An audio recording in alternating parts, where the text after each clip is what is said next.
आ जाएंगे, उधर से पीछे से आ जाएंगे। हो गया ना।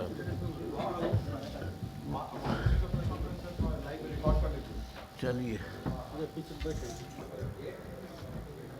तो बहुत बहुत धन्यवाद आप सबों का, आप लोगों ने शॉर्ट नोटिस पर आया है।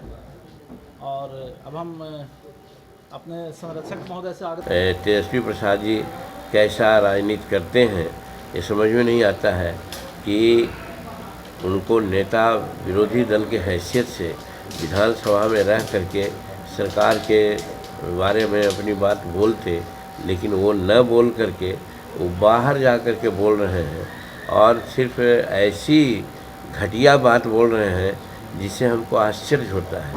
आश्चर्य ये होता है कि किसी भी मंत्रिमंडल का कोई मंत्री का बहुत बड़ा योगदान नहीं होता है काम में, डिसीजन में, होता है मुख्यमंत्री का। और ये 17 महीना में मान के चल रहे थे कि लगता है मुख्यमंत्री यही थे, इसीलिए कुछ इस तरह की बातें वो कर रहे हैं और लोगों को समझाने का बात कर रहे हैं। तो हम समझते हैं कि बिहार की जनता राजनीतिक रूप में एकदम पटु हो गई है, इसलिए उनकी बात का कोई भरोसा नहीं करेगा। लेकिन तो भी हम लोग इस बात की चर्चा करेंगे अपने कार्यकर्ताओं के साथ कि ये असंवैधानिक बात बोल रहे हैं। कोई मंत्री कैसे कर सकता है जब मुख्यमंत्री का सहयोग न मिलेगा, उसकी स्वीकृति नहीं मिलेगी। लेकिन ये कर रहे हैं, कुछ ही ढंग से बोल रहे हैं जैसे नीतीश कुमार कुछ थे ही नहीं थे, मुख्यमंत्री थे ही नहीं थे, सब कुछ थे तेजस्वी प्रसाद ही, और इसी चीज़ को लोगों में कह रहे हैं। तो हमको तो लगता है या तो राजनीतिक संवैधानिक ज्ञान नहीं है या नहीं तो इतना मन में अभिमान हो गया है जिसके चलते सारी बातें बोल रहे हैं। तो हम समझते हैं ये बात सब कोई नहीं समझेगा। हो सकता है उनके कुछ लोग होते हैं जो गलत बात को भी समझ जाते हैं, तो वो लोग समझेंगे।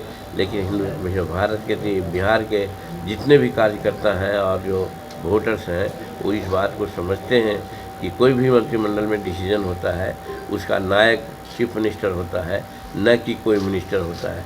और डिप्टी चीफ मिनिस्टर का कोई संवैधानिक पद नहीं है, बावजूद उसको ये कहते हैं कि हमने वैसा किया। तो हम समझते हैं ये उचित नहीं है।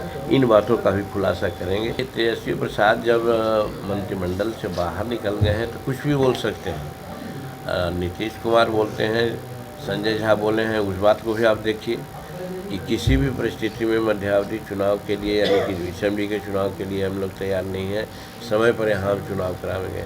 तो जब वो निकल गए हैं बाहर, अपने वैसे जनता को जो उनकी बात को समझने का कोशिश करता है उनको समझा रहे हैं। असंवैधानिक बात जैसा कि पहले की चर्चा मैंने किया, तो वो भी समझा रहे हैं, ये भी समझा रहे हैं। ये गलत बात है। नीतीश कुमार जी का इशारा है, ठीक समय पर असेंबली का चुनाव होगा, मध्यावधि चुनाव होने का दोनों चुनाव एक साथ नहीं होना चाहिए, आप ये कहना? नहीं होगा। वैसे हमारी पार्टी इस बात के कायल है कि जो एक देश एक चुनाव होना चाहिए। तो उस तरह से आगे की बात है, अभी इस चुनाव भर कोई बातें ऐसी नहीं आएगी। जो भी होगा आगे इस पर कानून बनेंगे और बहुत प्रचारित बातें होंगी, तो फिर ऐसा होगा।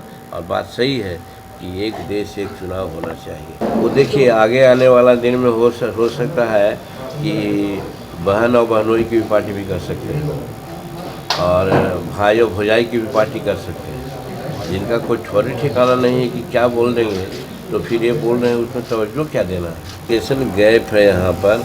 हम समझते हैं कि कोई भी पदाधिकारी जो IAS है और सीनियर IAS है उसको तो चीफ मिनिस्टर के बातों पर रहना ही चाहिए, चाहे कोई भी हो। अगर चीफ मिनिस्टर जी की बात शायद लिखित रूप में न मिली होगी इसलिए वैसा कह रहे होंगे। चीफ मिनिस्टर ने बाद में घोषणा किया और कहा कि हम उनसे बात करेंगे, और चीफ मिनिस्टर खुद कहते हैं कि वो ईमानदार पदाधिकारी है। ईमानदार पदाधिकारी से कहीं कुछ बातें अगर हो गई है तो बातचीत में समझा दिया जाएगा, और फिर जो चीफ मिनिस्टर ने कहा है वही बात होगी कि 10 बजे से बच्चे लोग आवेंगे और 9:45 में टीचर लोग आवेंगे, छोड़ेंगे बच्चे 5 बजे, और वो जो टीचर हैं वो 5 बजे 15 मिनट छोड़ेंगे। सवाल है एनडीए से हमको मतलब क्या है। एनडीए जो भी अपना करें उससे हमको कोई मतलब नहीं। हम लोग एनडीए के पार्टनर हैं।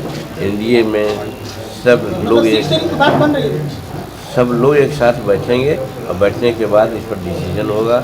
यहाँ जो भी डिसीजन होगा सब में मान्य होगा और ठीक ढंग से हम लोग चुनाव लड़ेंगे, जिससे कि हम लोग 400 के 400 सीट झोला में दे दें नरेंद्र भाई मोदी।